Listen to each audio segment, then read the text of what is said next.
The crystal spires of Zephyria Prime gleamed like frozen lightning against the amber sky.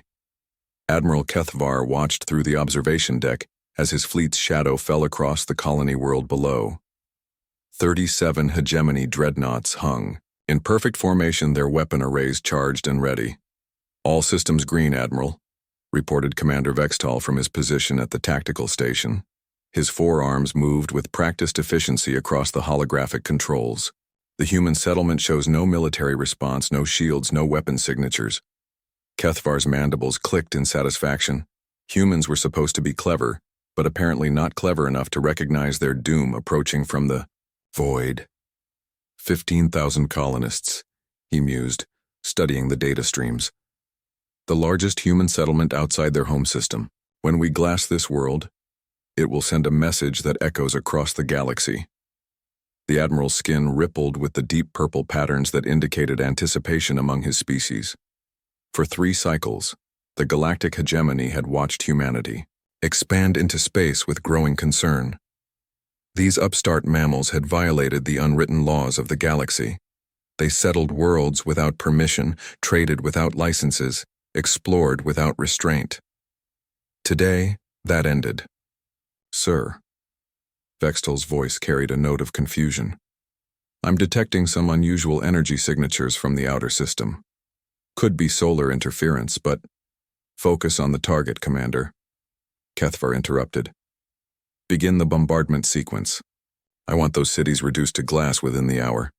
But even as he gave the order, something nagged at the Admiral's mind. In all his campaigns against lesser species, none had faced their extinction so calmly. The humans below continued their daily routines. Ships moved between orbital stations. Children played in parks visible from orbit. Did they not understand what was about to happen? The main display flickered, showing targeting solutions for major population centers. New Geneva with its gleaming arcologies. Haven Valley, where terraforming had created vast agricultural plains. Port Humanity, the bustling spaceport that connected this world to a dozen others, all would burn. "Admiral," the communications officer's tentacles writhed with nervousness. "We're receiving a transmission from the surface. Audio only." "Put it through." A voice crackled across the bridge, calm, measured, distinctly human. "This is Governor Sarah Chen of Zephyria Prime. I know why you're here, Admiral Kethvar. I know what you plan to do, but I want you to know something important before you begin." Kethvar's skin flushed darker purple. How did this human know his name? Know his intentions? "You see," the voice continued, "we've been preparing for this day for quite some time. Not preparing to fight. We know we can't match your firepower, but preparing to send a message of our own." What message? Kethvar found himself asking before he could stop himself. That humanity is never as alone as it appears to be. The transmission cut to static. For a moment, the bridge was silent, except for the hum of active weapon systems. Then alarms began, blaring. "Sir!" Vextal's voice cracked with shock. "Massive energy signatures dropping out of hyperspace. Multiple contacts bearing all around us." The tactical display exploded with new contacts, not 10 ships, not 100. Thousands. Human ships materialized from the void like vengeful ghosts. Massive dreadnoughts bristling with weapons. Sleek destroyers moving in perfect formation. Carriers, disgorging clouds of fighters. And at their center, something that made even Admiral Kethvar's veteran composure falter. A ship the size of a small moon, its hull scarred by countless battles, weapon ports glowing like the eyes of some cosmic predator. "Impossible," he whispered. "Our intelligence report stated humans had fewer than 50 military vessels in total." "Sir," the communications officer's voice was barely audible over the alarm klaxons. "We're being hailed. Source signature identifies the largest vessel as the UHN's Retribution." The name hit Kethvar like a physical blow. Every military officer in the galaxy knew that name. The ship that had appeared at the Battle of Kepler's Storm 3 years ago, when the Xanthari hegemony had tried to enslave the mining colonies of Titan Belt. the ship that had single-handedly destroyed an entire battle group before vanishing into hyperspace. Most had believed it was a myth. A story told to frighten aggressive species away from human space. "Open the channel," Kethvar ordered, his voice steady, despite the fear clawing at his chest. The view screen shimmered, and suddenly they were looking at the bridge of the human flagship. At its center stood a figure that seemed carved from living steel and determination. Admiral Marcus Kane, his gray hair cropped short, his blue eyes holding the cold light of distant stars. "Admiral Kethvar," Kane's voice was conversational, almost friendly. "I believe you've met Governor Chen. Lovely woman, excellent chess player. Terrible at poker, though, never could hide her tells." "How did you—" Kethvar began. "Know you were coming?" Kane smiled, but it didn't reach his eyes. "Because, Admiral, you're not the first species to think humanity would be an easy target. You're just the first one arrogant enough to announce your intentions on an open channel 3 systems away." The tactical display showed more human ships arriving by the second. The hegemony fleet was now outnumbered 5-1, and more contacts were appearing every moment. "You see," Kane continued, "humanity has a saying, don't mistake kindness for weakness. We prefer peace, Admiral. We prefer trade, cooperation, mutual understanding. But when you threaten our families, our children, our future, well," his expression hardened. "That's when you meet the other side of humanity." The bridge fell silent except for the steady beeping of targeting systems, now focused not on the planet below, but on the hegemony fleet itself. Admiral Kethvar stared at the impossible sight before him. His perfectly planned operation had become a trap, and he was caught in the center of it like an insect in amber. But how could the humans have known? How could they have prepared such an overwhelming response? And most importantly, what did they plan to do now? Chapter 2. The Art of War. The silence stretched between the 2 flagships like a taut wire ready to snap. Admiral Kethvar's mandibles clicked rapidly, a sign of stress that his bridge crew had never seen before. Around them, the tactical display showed the impossible. A human fleet that shouldn't exist, commanded by an admiral who was supposed to be dead. 37 ships, Kane observed casually as if discussing the weather. "That's a significant portion of the hegemony's 3rd fleet, isn't it, Admiral? Tell me, does the High Council know you've brought so many ships so far from your borders?" Kethvar's skin rippled with angry orange patterns. "The hegemony's military dispositions are not your concern, human." "Oh, but they are." Kane gestured and the view screen split to show multiple angles. Kethvar watched in growing horror as human ships moved into position around his fleet with mechanical precision. "You see, when someone brings 40,000 tons of destruction to my people's doorstep, I make it my business to understand why." On the hegemony flagship's bridge, Commander Vexital leaned close to his admiral. "Sir, we're being painted by targeting systems from 17 different vectors. They've positioned themselves to achieve overlapping fields of fire. If we attack," Kane interrupted, somehow having heard the whispered conversation, "your fleet will be reduced to component atoms in approximately 43 seconds. My tactical officer assures me the math is quite precise." A new voice cut through the tension. Young, precise, unmistakably artificial. 42.7 seconds, Admiral Kane. The hegemony's shield harmonics are stored in our database. From previous encounters. Kane nodded toward someone off-screen. "Thank you, Arya. Admiral Kethvar, meet our fleet AI. She has an interesting hobby, collecting data on potential threats to human space. Your ships, your weapons, your tactics, she knows them all." "Impossible," Kethvar snarled.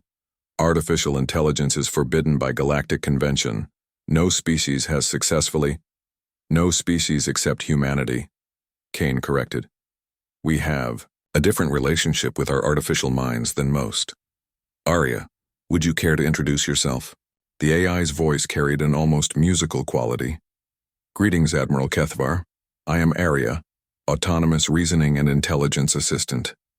I was created to protect human space and have been monitoring hegemony military movements for some time. Your current predicament is the result of careful planning and, if I may say so, exceptional strategic thinking. Kethvar felt his world tilting. An AI that displayed personality, that offered opinions, that seemed to take pride in its work. Such things were considered impossible by every xenobiologist in the galaxy. "You're bluffing," he said, though his voice lacked conviction. "Humans don't have the technology for true artificial intelligence. Our scouts have confirmed this." Kane's smile was sharp as a blade. "Your scouts saw what we wanted them to see, just like your intelligence networks reported what we wanted them to report. Did you really think we'd leave our actual capabilities exposed for every hostile species to catalog?" The implications hit Kethvar like a physical blow. If the humans had been deliberately concealing their true strength, then everything the Sci-fi hegemony believed about them was wrong. Their expansion wasn't the desperate gamble of a weak species. It was the calculated growth of a military power. "Sir?" Bextal's voice was tight with fear. "I'm reading massive energy signatures from the human ships. Their reactor outputs they're off the scale. How is that possible?" Kane's image leaned forward slightly. "Fusion torch drives, Admiral. We learned to tame the atom while your species was still figuring out agriculture. While you built your empire on conquest and fear, we built ours on innovation and cooperation. The result is a fleet that operates on principles your engineers haven't even theorized." "Demonstration incoming," Arya announced cheerfully. "Observe." One of the smaller human ships, a sleek destroyer, suddenly accelerated at an impossible rate. Within seconds, it had crossed half the distance to the hegemony fleet, stopped on a credit, and returned to position. The maneuver would have turned any biological crew into paste, but the ship showed no signs of damage or stress. "Inertial compensation," Kane explained. "Another little innovation we've kept to ourselves. Our ships can pull accelerations that would liquefy your crews. Our reaction times are measured in microseconds rather than seconds, and unlike your crews, ours never get tired, never panic, and never make mistakes. Because they're machines," Kethvar accused. "Because they're partners," Kane corrected. "Arya isn't just our AI, Admiral. She's part of every human ship, every defensive installation, every strategic decision. When you threaten one human world, you threaten us all. And we respond accordingly." The tactical display updated again, showing new contacts arriving from hyperspace. More human ships, including several that Kethvar didn't recognize, sleek vessels with exotic energy signatures, and weapon configurations that defied classification. "Experimental vessels," Kane noted, following his gaze. "We've been busy these past few years. Would you like a demonstration of our latest particle beam technology? Or perhaps our gravitational displacement warheads? I'm particularly proud of those. They create localized black holes that last for precisely 3 seconds. Very tidy." Kethavar's senior officers exchanged glances of barely controlled panic. The Admiral himself felt the weight of command pressing down on him like a collapsing star. 37 ships under his command. Thousands of crew members looking to him for leadership. And facing them, an enemy that had just revealed itself to be far more dangerous than anyone had imagined. "What do you want?" he asked finally. "Simple," Kane replied. "Withdraw your fleet, return to hegemony space, and deliver a message to your High Council." "What message?" Kane's expression grew serious, and for the first time Kethvar saw the true steel beneath the human's casual demeanor. "That humanity is no longer interested in playing by the galaxy's rules. We've tried diplomacy, we've tried trade, we've tried cooperation, but when you threaten our families, when you bring fleets to burn our worlds, when you mistake our preference for peace as an inability to wage war," he paused, letting the words sink in. "That's when you discover why evolution made us apex predators." The view screen flickered, and suddenly Kethvar was looking at a display of Earth's solar system. Ships moved in massive formations around every inhabited world. Defense platforms bristled with weapons. Mining stations in the asteroid belt revealed themselves to be disguised military bases. "This is just our home system, Admiral," Kane said, quietly. "We have 17 colonies now, and each one is protected by a fleet like this. Arya estimates that our combined military strength exceeds that of the 3 largest hegemony battle groups combined. And we're still growing, Arya added, helpfully. Human industrial capacity increases by approximately 12% each quarter. At current rates, we will achieve military parity with the entire hegemony within 18 months. Kethvar stared at the numbers, his mind reeling. The humans weren't just strong, they were getting stronger at an exponential rate. If these projections were accurate, humanity would soon be the dominant military power in the galaxy. But there was still one card he could play. The other species will not stand for this, he said. When word spreads that humanity has violated the AI prohibition, that you've built weapons of such power. The other species, Kane interrupted, are already aware of our capabilities. Do you think we revealed ourselves to you first? The Altarian Republic received a similar demonstration last month when they considered liberating our mining operations in the Kepler system. The Xanthari hegemony learned about our defensive capabilities when they tested our borders near Centauri. The Crystalline Collective, well, let's just say they no longer consider humanity a minor threat. Each revelation was another nail in the coffin of Kethvar's worldview. The humans hadn't just hidden their strength. They had been systematically revealing it to every major power in the galaxy, ensuring that word would spread. You're trying to start a war, he accused. No, Admiral. Kane's voice was sad now, almost regretful. We're trying to prevent one. But we've learned that in this galaxy, strength is the only language most species understand. So we're teaching that language, one fleet at a time. The communication channel crackled with static, and then a new voice joined the conversation. Governor Chen from the planet below. Admiral Kethvar, she said, I want you to understand something. The children in our schools, the families in our cities, the farmers in our fields, they're all watching this confrontation. They're seeing whether humanity will stand up for itself or allow bullies to determine our fate. Her voice hardened. They're seeing whether we deserve to survive in this galaxy or not. Kethvar looked around his bridge at the faces of his officers, at the tactical displays showing impossible odds, at the communication screen showing a human admiral who had just rewritten everything the galaxy thought it knew about warfare. His next decision would determine not just the fate of his fleet, but possibly the future of galactic civilization itself. Chapter 3. The Price of Arrogance. The minutes ticked by like hours as Admiral Kethvar weighed his options. Around him, his bridge crew waited in tense silence, their various biological rhythms betraying the stress they were under. Rapid breathing, nervous twitches, the subtle color changes that indicated fear in a dozen different species. Sir, Commander, Vextal spoke quietly. We have a secure channel open to Hegemony High Command. Should we request instructions? Kethavar's mandibles clicked once, a sharp, negative sound. High Command is 17 hours away at light speed. We don't have 17 hours. He studied the tactical display where human ships continued to arrive in steady streams. Besides, what would I tell them? That everything we believed about humanity was a lie? On the main screen, Admiral Kane waited patiently, his hands clasped behind his back. The human's composure was unnerving. No threats, no ultimatums, just the quiet confidence of someone who held all the advantages. Admiral Kane, Kethvar said finally, you speak of sending messages, of teaching lessons. But what you're really describing is the end of the galactic order that has maintained peace for 3 centuries. Kane nodded slowly. Peace for whom, Admiral? Your hegemony's peace? The kind where strong species take what they want from weaker ones? Where entire civilizations disappear because they're inconvenient? That is the way of the galaxy, Kethvar replied. The strong lead, the weak follow. It has always been so.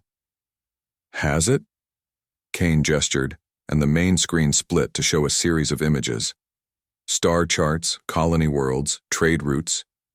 Arya, show the Admiral what the galaxy looked like before the hegemony's expansion began. The AI's voice carried an undertone of sadness. 300 years ago, this sector contained 47 distinct civilizations. Today, it contains 12.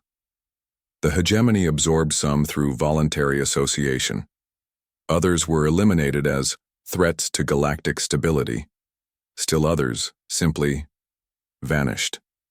The images changed, showing empty worlds, silent space stations, the bones of civilizations, reduced to archaeological curiosities. The Kalani had a beautiful philosophy about the interconnectedness of all life. Arya continued. The Vorthak created art that could make even synthetic minds weep. The Erasmian collective had solved the problem of resource scarcity through perfect recycling technology. Each species was shown briefly, their cities, their achievements, their unique contributions to galactic culture. Then each image faded to black. All gone, Kane said quietly. All absorbed into the hegemony's expanding empire. And now you come to us with the same choice. Submit or die. Kethavar felt something shift in his chest, a sensation he couldn't quite identify. Those species were weak, they couldn't defend themselves. Neither could we. Governor Chen's voice interjected from the planet below. 6 months ago, when your scouts first surveyed this system, we had 12 defensive platforms and a handful of patrol ships. By your standards, we were helpless. Then, how? Kethavar began. Because we called for help, she said simply. And humanity answered. Kane stepped forward on the view screen. You see, Admiral, that's the difference between the hegemony and humanity. When your people see a weak species, you see an opportunity for conquest. When we see someone in need, we see an opportunity for partnership. Partnership? Kethavar's voice carried disbelief. The Altarian Republic now uses human fusion technology in exchange for their expertise in quantum computing. The Xanthari collective trades their biotechnology for our medical advances. The crystalline minds share their mathematical insights for our engineering innovations. Arya's voice joined in. Current trade agreements with humanity include 17 species across 43 star systems. Total partnership population, approximately 2 billion souls. Combined military strength, sufficient to deter aggression from any known threat. The tactical display updated, showing not just human ships but vessels from a dozen different civilizations. Kethavar recognized some of the designs, species the hegemony had written off as too weak to matter, too scattered to pose a threat. An alliance, he breathed. A family, Kane corrected. Built on mutual respect instead of fear. On cooperation instead of domination. On the radical idea that diversity makes us stronger, not weaker. Commander Vexital leaned close to his admiral. Sir, if these numbers are accurate, the balance of power in the galaxy has shifted dramatically. The hegemony's expansion plans are obsolete, Kane finished, somehow hearing the whispered conversation again. Your empire was built on the assumption that no one would unite against you. That fear would keep the smaller species isolated and vulnerable. But fear, Admiral, is a double-edged weapon. What do you mean? Kane's expression grew somber. Fear of the hegemony drove species to seek protection. Fear of absorption made them willing to share their most guarded secrets. Fear of extinction motivated them to set aside old grudges and work together. He gestured to the display of allied ships. You created us, Admiral. Every threat, every conquered world, every species that vanished into your empire, it all drove the survivors into our arms. Your own aggression forged the alliance that now faces you. Kethavar stared at the impossible sight before him. Hundreds of ships representing dozens of civilizations, all united under human leadership. His grand plan to eliminate humanity as a threat had instead revealed that humanity was already the center of an alliance, capable of challenging the hegemony itself. The High Council will never accept this, he said. They will mobilize the entire fleet. They will lose, Arya interrupted. Current hegemony military strength approximately 1,500 capital ships, 8,000 support, vessels 3 million crew members. Combined alliance strength, 2,000 capital ships, 12,000 support vessels, 5 million crew members. And growing daily. The numbers hit Kethvar like physical blows. Not only were the humans stronger than anyone had imagined, but they led a coalition that already outmatched the hegemony's military might. Moreover, Arya continued with what sounded suspiciously like amusement, hegemony logistics depend on conquered worlds for resources and slave labor. Alliance logistics are based on voluntary cooperation and mutual aid. Our supply lines are more efficient, our technology is advancing faster, and our crews fight for something they believe in rather than something they fear. Kane nodded grimly. Your empire is a pyramid, Admiral, with the hegemony at the top and everyone else supporting the weight. But pyramids are inherently unstable. When the base decides to stop supporting the peak, he didn't need to finish the thought. The bridge fell silent, except for the soft hum of the hegemony ship's systems. Kethvar looked around at his officers, seeing his own realization reflected in their faces. They were not just outnumbered and outgunned. They represented a dying way of thinking, a civilization built on foundations that were already crumbling. What happens now? Kethvar asked quietly. Kane's expression softened slightly. Now you have a choice, Admiral. The same choice we offered the Altarians, the Zenthari, the others. You can return to your High Council and tell them that the galaxy has changed, that the age of conquest is ending and the age of cooperation is beginning. And if they refuse to listen, then they'll learn the same lesson you're learning today, but with higher stakes and fewer options. Governor Chen's voice joined the conversation. Admiral Kethvar, I have something to show you. The screen changed to show the surface of Zephyria, Prime. But instead of the pastoral colony world Kethvar had expected to bombard, he saw something that made his mind reel. Massive construction projects stretched across continents. Shipyards in orbit produced vessels at an impossible rate. Industrial complexes that dwarfed anything in hegemony space worked around the clock. This is what cooperation looks like, Chen explained. 17 species working together, sharing knowledge, building something greater than the sum of its parts. We're not just defending ourselves, Admiral. We're creating a new kind of civilization. One that doesn't need to conquer to survive, Kane added. One that grows stronger by lifting others up rather than tearing them down. Kethvar stared at the images, trying to process what he was seeing. Everything he had believed about the nature of galactic civilization, about the necessity of strength and dominance, was being challenged by the evidence before his eyes. My orders were to eliminate the human threat, he said slowly. Then you have a problem, Kane replied. Because eliminating us would require eliminating everyone who stands with us. And that, Admiral, is a war your hegemony cannot win. The choice before Kethvar crystallized with startling clarity. He could attack and watch his fleet be destroyed in minutes while accomplishing nothing. He could retreat and face the High Council's wrath for failing his mission. Or, there is a third option, Kane said as if reading his thoughts. Which is? Kane's smile was genuine this time, warm with possibility. Join us. Chapter 4. The New Equation. The words hung in the space between ships like a challenge to the fundamental laws of the universe. Join us. Such a simple phrase, yet it carried implications that would reshape everything Admiral Kethvar thought he knew about power, loyalty, and survival. Join you? His mandibles clicked rapidly, a sign of deep agitation. I am a hegemony admiral. My loyalty is... To your crew, Kane interrupted gently. To the thousands of beings under your command who trust you to make decisions that will keep them alive. Tell me, Admiral, what does loyalty to the hegemony mean if following their orders leads to the destruction of everyone you're sworn to protect? Around the bridge, Kethvar's officers exchanged glances. Commander Vextal stepped forward, his forearms spread in a gesture of respectful disagreement. Sir, with respect, the human makes a point. Our orders were to eliminate a threat to the hegemony, but if we cannot accomplish this mission without losing the entire fleet, then the mission itself was flawed, completed Navigator Shindal, her crystalline voice ringing with mathematical certainty. The probability matrices were based on incorrect data. The hegemony's intelligence was fundamentally wrong about human capabilities.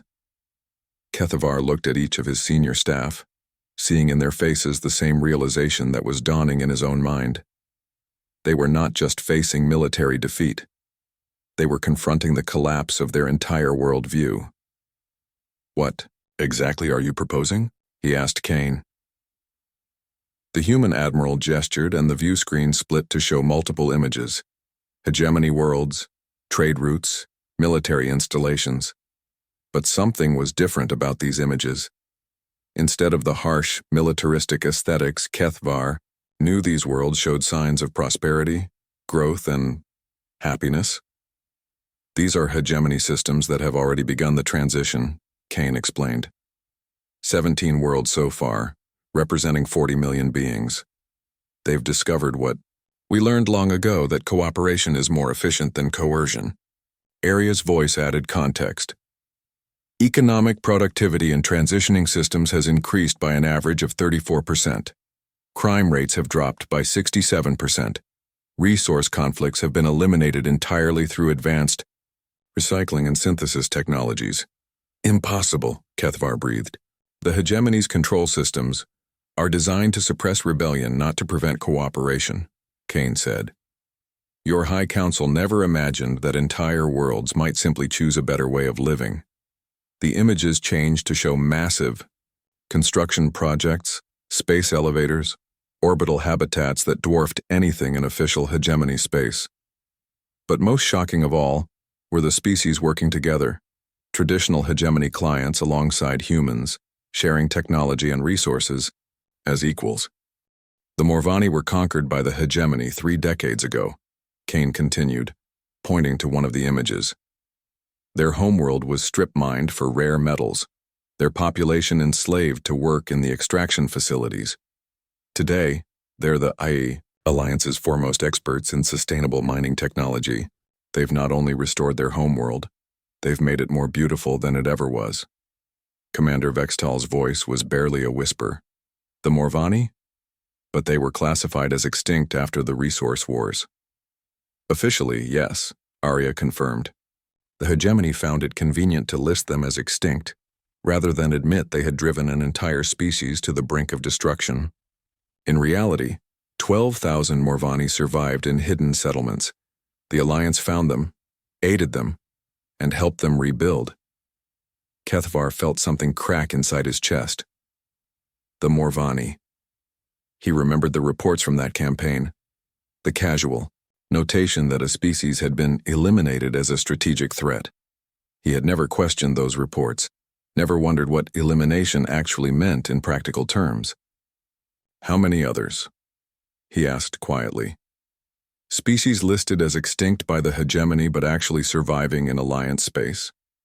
47 and counting, Kane replied. "It turns out that when you give beings hope instead of fear, they can accomplish remarkable things." The tactical display updated again, showing the true scope of the Alliance.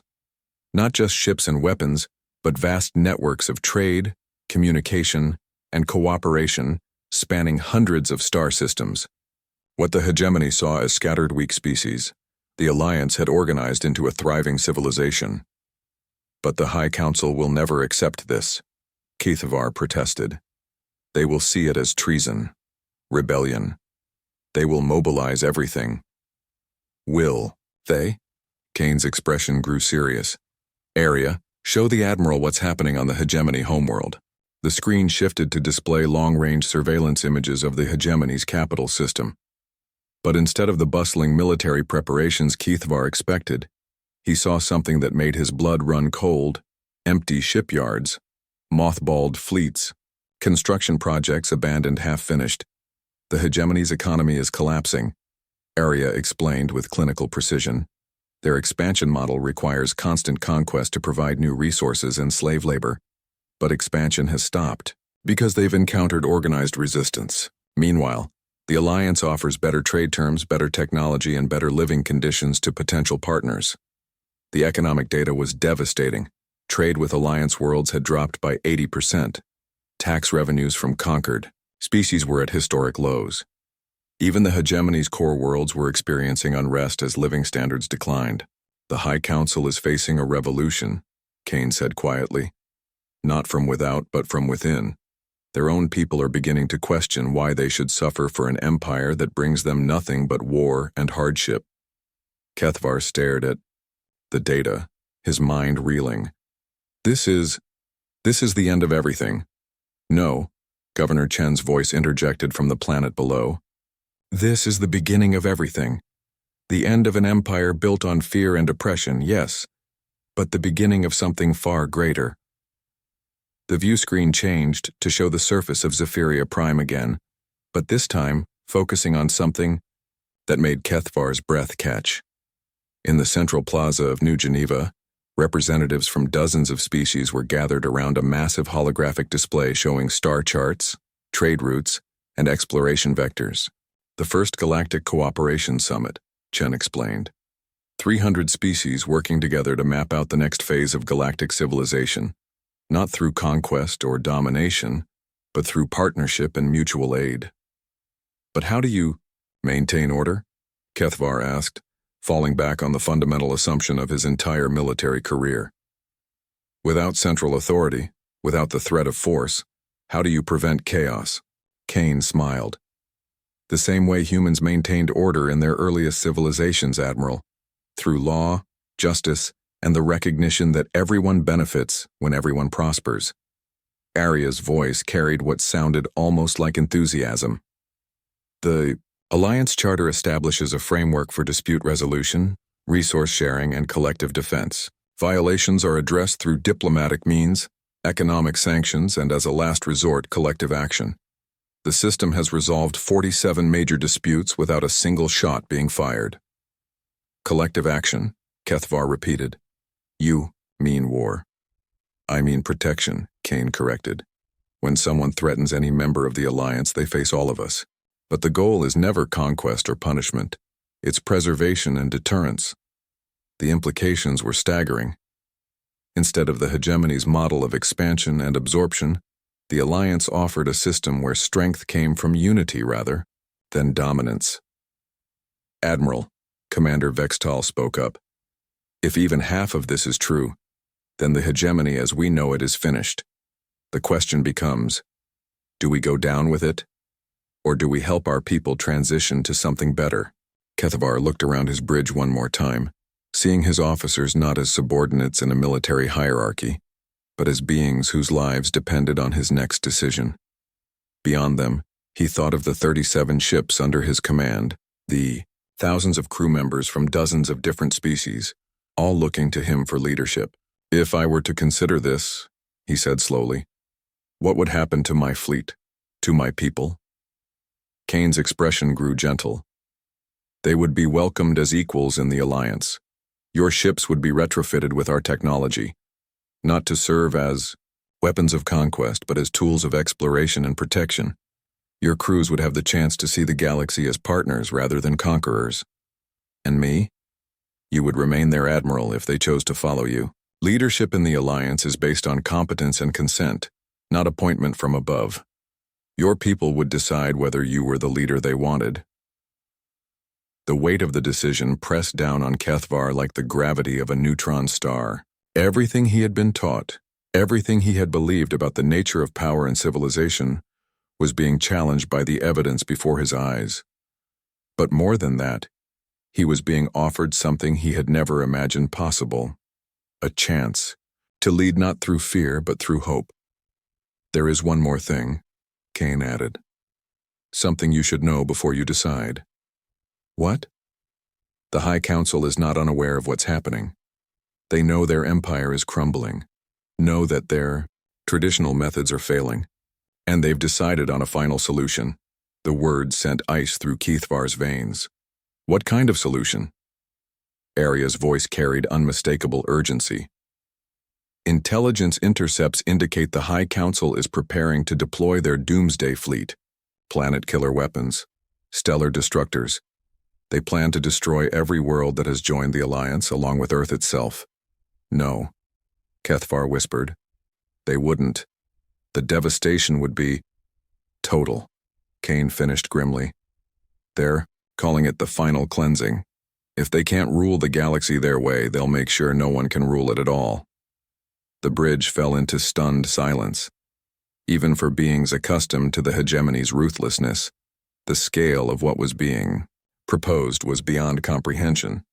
How long do we have? Kethavar asked. The Doomsday Fleet is mobilizing now, Arya reported. Estimated time to first target, 72 hours.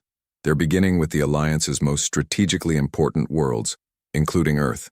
Commander. Vextal's forearms trembled with emotion. Sir, my home colony is listed as an Alliance partner. They'll kill everyone. Not if we stop them, Kane said firmly. But we can't do it alone.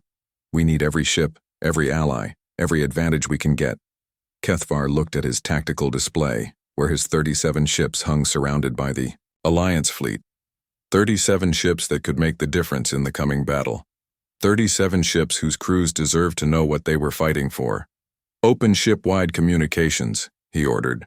Sir, his communications officer asked uncertainly. Do it. The channel opened and Kethavar's voice carried to every deck of every ship in his fleet. Crew of the 3rd Expeditionary Force. This is Admiral Kethavar. For the past hour, we have been in communication with representatives of the Human Alliance. What we have learned changes everything we thought we knew about our mission, our enemies, and our future. He paused, choosing his words carefully. The High Council sent us here to destroy a threat to the hegemony. What we have discovered is that the real threat to our people, to all people, comes from the hegemony itself. They have chosen to end the galaxy rather than lose control of it. Across his fleet, thousands of beings listened in stunned silence. In moments, I will ask you to make a choice that will define not just your own future, but the future of every living being in known space. You can follow orders that will lead to the destruction of everything we've sworn to protect, or you can stand with those who offer hope for something better. He looked directly at Kane on the view screen. Kethavar turned to face his bridge crew, seeing in their faces the reflection of his own resolve. Commander Vextal, signal the fleet. All ships are to stand down their weapons and prepare to receive Alliance technical teams. We have a war to fight. The right war this time. Vextal's relief was visible as he carried out the order. Across the tactical display, hegemony ships powered down their weapons and opened their docking bays. Kane nodded slowly. Welcome to the Alliance, Admiral.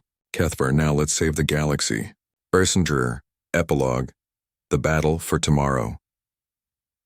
3 days later, Deep Space Sector 7.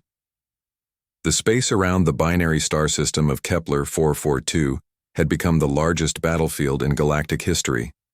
On one side, the hegemony's Doomsday Fleet, 200, massive ships bristling with planet-killing weapons, their hulls scarred black from the fires of 1,000 conquered worlds. On the other side, the Alliance fleet had assembled in numbers that defied belief. Over 3,000 ships representing 97 different species, their diverse designs creating a tapestry of hope against the void. Admiral Kethavar stood on the bridge of his flagship, now refitted with Alliance technology and bearing. New markings. The spiral galaxy symbol of cooperation instead of the clenched fist of domination. Around him, his crew worked alongside human technicians and AI systems, the integration so seamless it seemed they had always worked together. Admiral Kane, he called across the communication link. The hegemony fleet is moving to attack vector. They're targeting the Altarian homeworld first. Kane's voice carried across the channel from the UHNS Retribution. Copy that. All Alliance ships, this is Admiral Kane. Today we fight not for conquest or glory, but for the right of every being to choose their own destiny. Make every shot count. The battle began with a fury that shook the very fabric of space-time. The hegemony's planet killers fired first, their massive beams capable of cracking worlds lancing out toward their targets. But the Alliance was ready. Gravitational shields active, Arya announced, redirecting incoming fire. The deadly beams struck fields of warped space-time and were deflected harmlessly into the void. It was technology beyond anything the hegemony had imagined, the power to bend gravity itself into a shield. Impossible. breathed the Hegemony Fleet Commander's voice on the open channel. Improbable, Kane corrected. But not impossible when 97 species pool their knowledge. The Alliance counterattack was a symphony of coordinated destruction. Human ships unleashed torrents of plasma, while Altarian vessels fired quantum disruptors. Crystalline mines calculated targeting solutions that allowed every shot to find its mark, while Morvani mining ships deployed industrial tools repurposed as weapons of incredible efficiency. But it was the newest additions to the Alliance fleet that proved most decisive. Kethvar's former hegemony ships, now fighting for freedom instead of oppression, knew every weakness in their former comrades' defenses. Target their power distribution nodes, Kethvar commanded. I helped design those ships. I know exactly where they're vulnerable. The battle raged for hours, but the outcome was never truly in doubt. The hegemony had built their fleet for intimidation and the destruction of helpless targets. The Alliance had built theirs for protection and precision. One by one, the planet killers fell silent. Some were destroyed outright, their crews fighting to the end in service of a dying empire. Others surrendered when they realized the futility of their cause, their crews accepting Alliance offers of amnesty and rehabilitation. When the last hegemony ship powered down its weapons, the galaxy had changed forever. All Alliance ships. This is Admiral Kane, came the voice over the comm. The immediate threat has been neutralized, but our work is just beginning. 1 year later, Earth Admiral Kethvar stood in the observation deck of Luna Station, watching ships from 100 worlds arrive for the Second Galactic Cooperation Summit. In the distance, Earth hung like a blue jewel, its surface now dotted with the embassies and cultural centers of dozens of species. Regrets? Asked Governor Chen, joining him at the viewing port. Kethvar considered the question carefully. His mandibles clicked once, thoughtful rather than agitated. About the hegemony? No. About not seeing the truth sooner? Every day. Below them, construction continued on the new Galactic Cooperation Center, a massive structure that would serve as the Alliance's capital. It was being built not on any single world, but in space itself, neutral territory belonging to everyone and no one. The latest reports show 300 species have now joined the Alliance, Chen noted, including most of the former hegemony, core worlds, and the High Council, arrested by their own people and awaiting trial for crimes against galactic civilization. It turns out that when you give beings the choice between oppression and freedom, they choose freedom every time. Kethvar nodded, watching as a group of young beings from a dozen different species worked together on a construction project. They were building something that had never existed before, a truly united galaxy based on cooperation rather than conquest. Admiral, Arya's voice came through the station's communication system. You have an incoming message from the exploration vessel New Horizons. They report first contact with a previously unknown species in the Andromeda approach vector. Hostile? Kethvar asked automatically, then caught himself. It was a question from his old life when every new contact was seen as a potential threat. Curious, Arya replied with what he had learned to recognize as amusement. They appear to be explorers, like ourselves. Captain Rodriguez is requesting diplomatic protocols rather than military ones. Kethvar smiled, an expression that had become much more common since joining the Alliance. Tell Captain Rodriguez to extend our standard greeting. Welcome them to the galactic community as friends. As he spoke the words, Kethvar realized that the greatest victory of the war hadn't been military at all. It had been the simple recognition that the galaxy was vast enough for everyone to thrive, diverse enough for every species to contribute something unique, and wonderful enough that conquest was not just unnecessary, it was wasteful. The hegemony had tried to rule the galaxy through fear. The Alliance was discovering something far more powerful, the strength that came from beings choosing to work together toward a common future. Behind them, Earth turned slowly in its orbit, its lights, visible even in the day. Somewhere in those lights were the children Governor Chen had spoken of, human and alien alike, growing up in a galaxy where cooperation was stronger than conflict, where diversity was celebrated rather than suppressed. where the greatest adventures lay not in conquest but in exploration. It was, Kethvar reflected, a much better galaxy than the one he had tried to help create, and he had the privilege of spending the rest of his life helping to build it. "Admiral," came Kane's voice over the comm, "we're ready for the summit's opening ceremony. Are you joining us?" Kethvar took one last look at the impossible sight outside.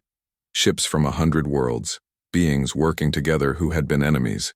Just months before, the birth of something unprecedented in galactic history. "On my way," he replied, and walked toward the future. Chapter 2.